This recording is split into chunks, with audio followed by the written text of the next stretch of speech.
मोअज़्ज़िज़ दोस्तों, अस्सलामु अलैकुम। उम्मीद करता हूँ आप सब लोग खैरियत से होंगे। आज हम कुर्लिश उस्मान सीज़न 2 के एपिसोड नंबर 48 का शॉर्ट सा रिव्यू करेंगे। उम्मीद करता हूँ आप लोगों को हमारी ये काविश ज़रूर पसंद आएगी।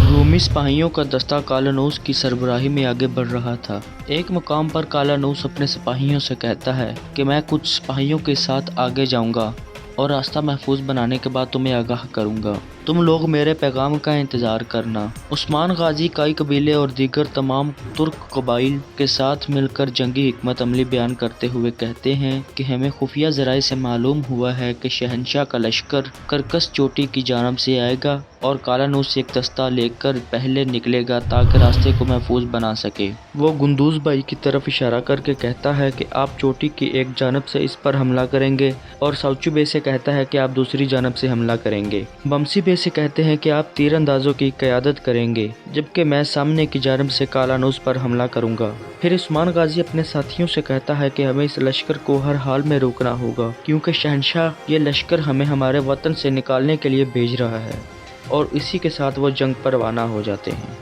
दूसरी तरफ उमर बे अपनी बेटी से मुखातिब होकर कहता है कि मुझे पहले ही शक था कि उस्मान मेरी साख को गिराना चाहता है, जबकि इस पर मिलन खातून कहती हैं कि आप फिक्र ना करें, बाबा सब जानते हैं कि आपने हमेशा तुर्क कौम के लिए सब कुछ वक्फ किया है, लेकिन क्या आप अपना मंसूबा उस्मान बे को ना बताने वाले फैसले पर कायम हैं? इस पर उमर बे कहते हैं कि जब तक वो गद्दार पकड़ा नहीं जाता मैं अपने फैसले पर कायम रहूँगा। इसके बाद उमर बे बहादुर बे से पूछता है कि जिन कबाइल ने उस्मान के साथ जिहाद में शिरकत की उनके क्या हालात हैं, तो उस पर बहादुर बे उन्हें बताते हैं कि वो तमाम लोग माशी तौर पर बदहाल हैं, लेकिन फिर भी माशी तंगदस्ती के बावजूद इन्होंने उस्मान के साथ मिलकर जिहाद करने का फैसला किया है। शेख अदब अली को उसके एक दरवेश से पता चलता है कि शादी वाले काफिले पर हमला हो गया है, जिसके नतीजे में दुल्हन काफ़ी ज़ख्मी हो गई है और दूल्हे का ये मंजर देखकर दिल जल गया है। ताजिर हजरात भी बहुत परेशान हैं। शेख साहब कमराल अब्दाल से पूछते हैं कि दुकानदारों और दरवेशों में क्या फ़र्क है। आगे से वो जवाब देते हैं कि वो दोनों ही खरीदो फरोख्त करते हैं। शेख पूछते हैं कि दरवेश किस चीज़ की खरीदो फरोख्त करते हैं। आगे से कमराल अब्दाल बहुत ही अच्छा जवाब देते हैं। वो कहते हैं कि दरवेश अपना नफ्स बेचकर अल्लाह से उसकी रहमत की उम्मीद रखते हैं। ये सुनकर शेख साहब मुस्कुरा देते हैं। इतने में बाला खातून वहाँ आ जाती है और अपने बाबा को कबीले के हालात से आगाह करती हैं। अदब अली बाला खातून को हौसला देकर कहते हैं कि अगरचे सरदार अपनी बर्तरी के पीछे हैं, लेकिन हालात बहुत जल्द ही बेहतर होंगे। दूसरी तरफ कालानूस एक मुकाम पर रुककर अपने तीर अंदाजों से कहता है कि अभी हम तुर्कों के इलाके में दाखिल होने वाले हैं। तुम में से कुछ लोग पहाड़ की चोटी पर चढ़ जाओ क्योंकि उस्मान बे पहले भी कुछ फौजी दस्तों को फंसा चुका है, इसलिए हमें मुहतात रहना होगा। तीर अंदाज आगे बढ़ते हैं तो कई जांबाज उन पर हमला कर देते हैं और उन्हें हलाक कर देते हैं। कालानूस घोड़े से उतर जाता है और सिपाही उसकी हिफाजत की खातिर उसके गिर्द डाल बना लेते हैं। उस्मान के सिपाही भी सामने डाल बनाकर खड़े हो जाते हैं।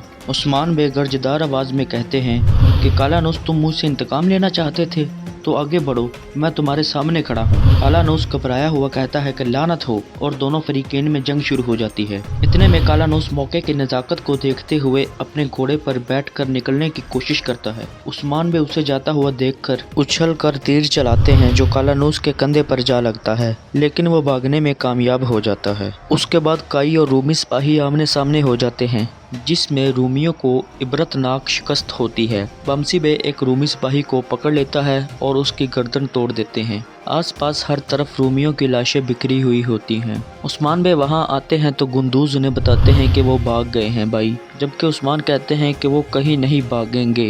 गुंदूज बे कहते हैं कि क्या मतलब कि वो नहीं भागेंगे, तो उस्मान आगे से जवाब देते हैं कि एनागोल पहुंचने से पहले ही मंगोल उन्हें मार डालेंगे, क्योंकि इन्हें लगता है कि निगोला ने तुगाई का पता हमें बताया और इसलिए इन्होंने साउची भाई को ताजर के जरिए इस दस्ते की खबर पहुंचाई। बमसी बे कहते हैं कि अच्छा है, गीदड़ आपस में लड़ेंगे तो शेर के लिए उनका शिकार करना आसान हो जाएगा। उस्मान बे गुंदोज से कहते हैं कि माले गनीमत सरदारान में तकसीम कर दें, तो वो आगे से हाँ में सर हिला देते हैं। बहादुर बे उमर बे को आगाह करते हैं कि अगरचे कालानूस एक काबिल कमांडर हैं, लेकिन उस्मान की बेहतरीन हिकमत अमली पर वो भागने पर मजबूर हो गया। उमर बे कहते हैं कि उस्मान के साथ जिन सरदारान ने शिरकत की है انہیں میرے خیمے میں مدعو کرے، ہم انہیں احساس دلائیں گے کہ وہ اکیلے نہیں ہیں۔ بہادر بے کہتے ہیں کہ ٹھیک ہے جو حکم۔ عثمان کے خیمے میں سرداران موجود تھے۔ عثمان بے اطمینان بخش لہجے میں کہتے ہیں کہ ہمارے بعد منگول بھی کالانوس پر ٹوٹ پڑے ہیں اور بہت کم سپاہی ہی ایناگول پہنچ پائے ہیں۔ ایناگول اس طاقت سے محروم ہو گیا ہے جس کی اسے امید تھی۔ بمسی بے کہتے ہیں ہمارے ساتھ جو سرداران جہاد میں شریک ہوئے ہیں ان کے بھی شہید ہیں۔ مال غنیمت الگ چیز ہے، ہمیں اس سے بڑھ کر کچھ کرنا چاہیے۔ ساوچی بے کہتے ہیں کہ یہ قبائل معاشی طور پر مشکلات کا شکار ہیں۔ عثمان بے کہتے ہیں میں جانتا ہوں، جب سے میں نے انہیں یہاں آنے کی دعوت دی ہے تب سے میں ان کے حالات کو دیکھتا آ رہا ہوں۔ وہ سفید پوش لوگ ہیں، اپنی مشکلات کا اظہار نہیں کرنا چاہتے۔ ہم انہیں یہ یقین دلائیں گے کہ ہم ان کے ساتھ ہیں اور انہیں دکھائیں گے کہ ہماری دوستی کے کتنے فوائد ہیں۔ انہیں میرے خیمے میں مدعو کریں، ہم انہیں تجارت کے مواقع بھی دیں گے اور پیسہ بھی، تاکہ جب ہم انہیں کہیں کہ ہم نے جنگ پر جانا ہے تو وہ خود بخود تیار ہو جائیں۔ بالا خاتون عثمان بے سے کہتی ہیں کہ آپ کی باتوں سے لگ رہا ہے کہ ہمارے بہت سے شہید ہیں۔ عثمان بے کہتے ہیں کہ فتح ہماری ہوئی ہے اور شہید جنت میں ہیں۔ بالا خاتون کہتی ہیں کہ بے شک وہ جنت میں ہیں، لیکن جو یہاں ہیں ان کے لیے کچھ کرنا چاہیے۔